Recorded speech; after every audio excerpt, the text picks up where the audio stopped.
இப்போதான் நம்ம சேனலை ஃபர்ஸ்ட் டைம் பார்க்குறீங்கன்னா ஃபர்ஸ்ட் சப்ஸ்கிரைப் பண்ணிவிட்டு வந்து நம்ம வீடியோவை பாருங்கள். இல்லை நீங்கள் ஆல்ரெடி ஒரு சப்ஸ்கிரைபராக இருந்தீங்கன்னா தொடர்ந்து உங்கள் லவ் அண்ட் சப்போர்ட் கொடுங்க. Welcome to Yasra gallery. இன்றைக்கி யாஸ்ரா கேலரியில் சுரைக்காய் பொடி தான் பார்க்க போகிறோம். என்னடா இது உருமைப்பொடி தானே கேள்விப்பட்டிருக்கோம், இது என்ன சுரைக்காய் பொடின்னு ரொம்ப யோசிக்காதீங்க. இது பாட்டி காலத்து ட்ரெடிஷ்னல் டிஷ். இப்போ உள்ள ஜெனரேஷன் இதெல்லாம் மறந்துருப்பாங்க. ஸோ அவங்களுக்காக இந்த வீடியோ. வாங்க எப்படி செய்யலான்னு பார்க்கலாம்.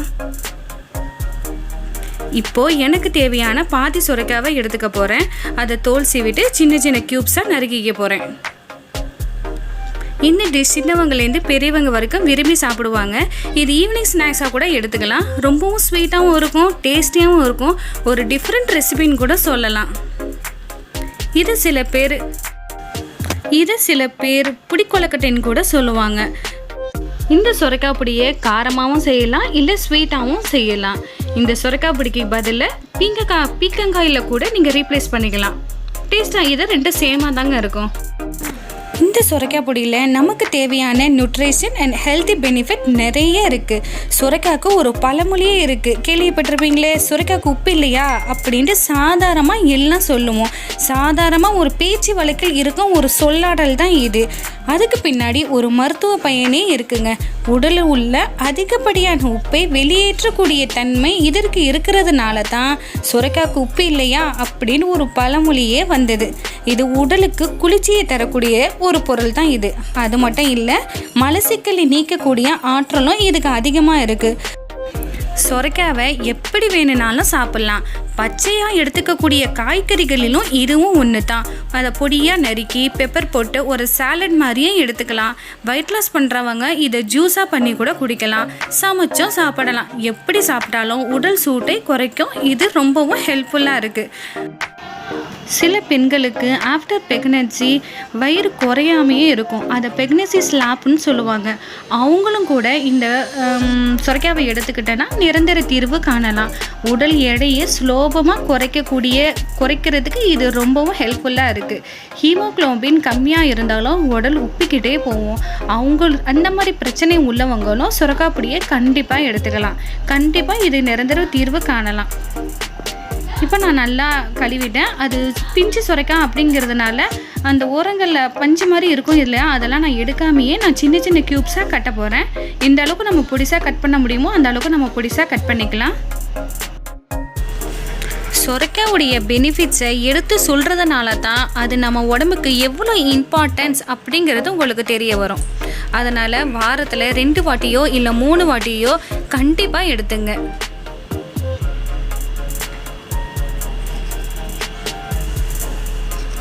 இப்போ நான் சின்ன சின்ன க்யூப்ஸாக கட் பண்ணி எடுத்துட்டேன். இப்போது இது ஒரு பாதி சுரைக்காய்க்கு ஒரு முழு தேங்காய் நல்லா துருவி வச்சுருக்கேன். ஒரு பெரிய சைஸ் தேங்காவாக எடுத்துங்க. அதை முக்கால்வாசியை பால் புழிஞ்சிடலாம், கால்வாசியை எடுத்து வச்சுருங்க. அது எதுக்குன்ட்டு நான் லேட்டராக சொல்கிறேன். இப்போ நான் தலைப்பால் தண்ணி பால் அப்படின்னு சொல்லிட்டு 2ஆக செப்ரேட்டாக எடுத்து வச்சுருக்கிறேன். அது அப்படியே இருக்கட்டும். இப்போது ஒரு 2 பெரிய சைஸ் வெங்காயம், காரத்துக்கு பச்சை மிளகா, எங்களுக்கு 1 போதும் அப்படின்னு சொல்லிட்டு நான் ஸ்வீட்டாக சாப்பிட்றதுனால 1 பச்சை மிளகா எடுத்துக்கிறேன். நீங்கள் காரமாக வேண்டாம் 2 பச்சை மிளகாய் எடுத்துங்க. பச்சை மிளகாவே வேணான்னு நினச்சிங்கன்னா காஞ்ச மிளகாவை யூஸ் பண்ணிங்க.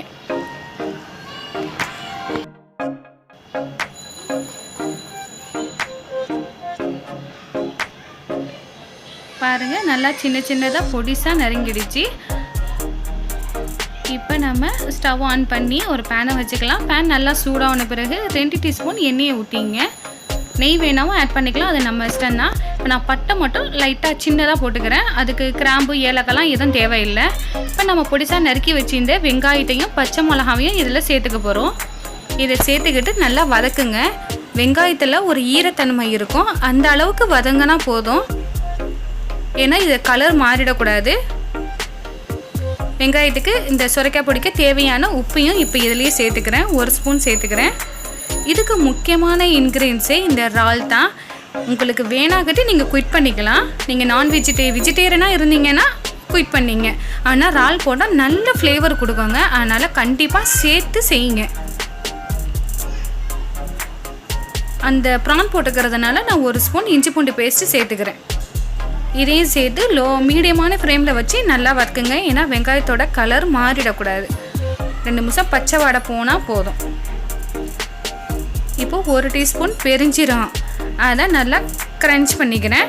ஏன்னா நம்ம இப்படி தான் பொடி பண்ணி வச்சுருந்தாலும் அப்பப்போ பொடி பண்ணி யூஸ் பண்ணிக்கிறது அது ஒரு தனி ஸ்மெல்லு தான், நல்ல ஃப்ளேவர் கொடுக்குது. அதனால் இப்போ அதையும் இதில் சேர்த்துக்கிறேன்.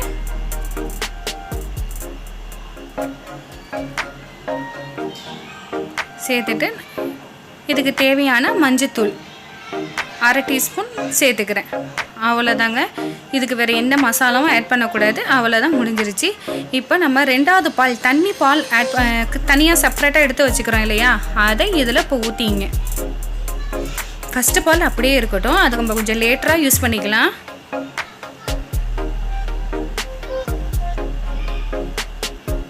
தண்ணி பால் ஆட் பண்ணிவிட்டு நம்ம சுரைக்காவை சின்ன சின்னதாக வெட்டி வச்சுக்கிறோம் இல்லையா, அதை இதில் சேர்க்க போகிறோம். சேர்த்து நல்லா வேக விட போகிறோம். மூடியை போட்டு மூடிடுங்க. அது வெந்துக்கிட்டே இருக்கட்டும். இதுக்கு தேவையான கொலக்கட்டையை எப்படி செய்யலான்னு பார்த்துடலாம். அதுக்கு 2 கப் பச்சரிசி மாவு எடுத்துக்கிறேன்.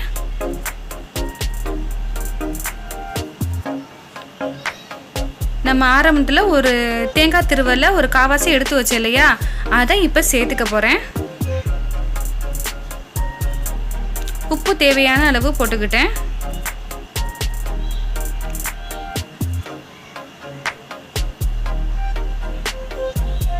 ரெண்டு கப்பு அரிசி மாவுக்கு 1 கப்பு சீனி, அதை இதில் சேர்த்துக்கிறேன். சேர்த்துட்டு இது எல்லாத்தையும் நல்லா ஈவனாக மிக்ஸ் பண்ணி விட்டுங்க.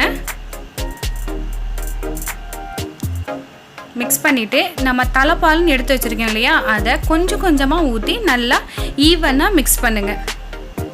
அதான் நமக்கு சப்பாத்தி மாவு பதம் வர வரைக்கும் பிசையணும். எனக்கு இந்த பவுலில் பிணைய வசதி பத்தலை, அதனால் நான் ஒரு தட்டுக்கு மாற்றிக்கிறேன்.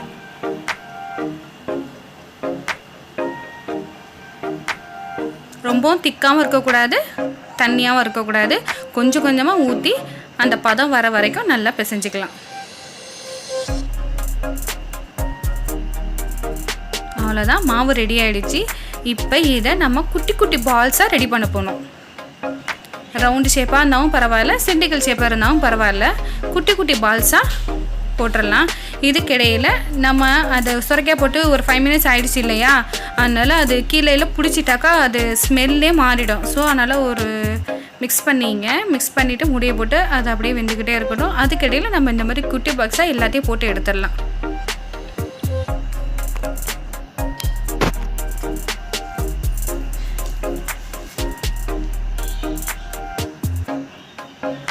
அவ்வளோதான் ஃப்ரெண்ட்ஸ், குட்டி பால்ஸ் போட்டாச்சு. இப்போ இதுவும் நல்லா வெந்துருச்சு. இது வெந்திருக்கிற சமையலில் நம்ம ரெடி பண்ணி வச்சிருந்த பால்ஸை இதை சேர்த்துக்க போகிறோம்.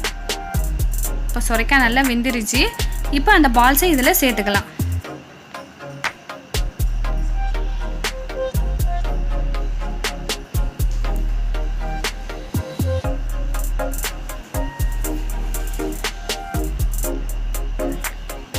ஒரு ஸ்பூனை வச்சு நல்லா ஈவனாக ஆக்கி விட்டுடுங்க.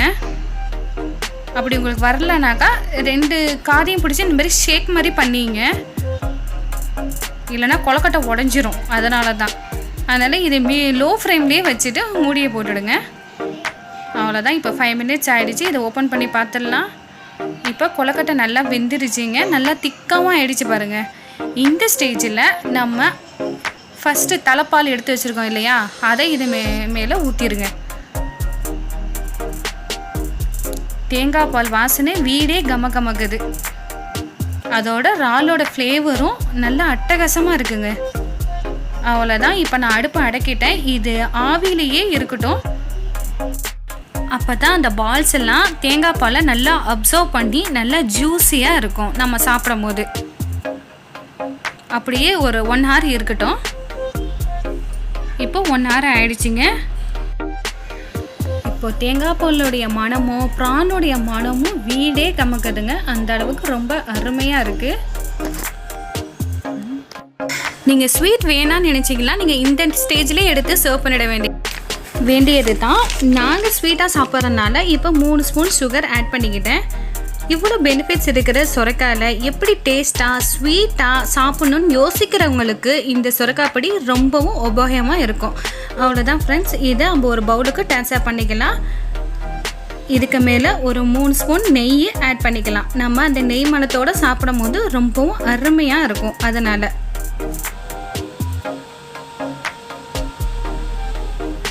இப்போ நான் டேஸ்ட் பண்ணி பார்த்துட்டு எப்படி இருக்குன்னு சொல்கிறேன்.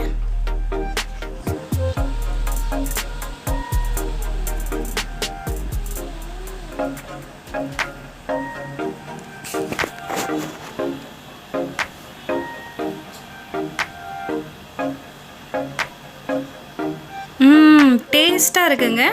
அந்த கொழுக்கட்டை அந்த தேங்காய் பாலோட நல்லா அப்சர்வ் பண்ணி ரொம்ப அருமையாக இருக்குது.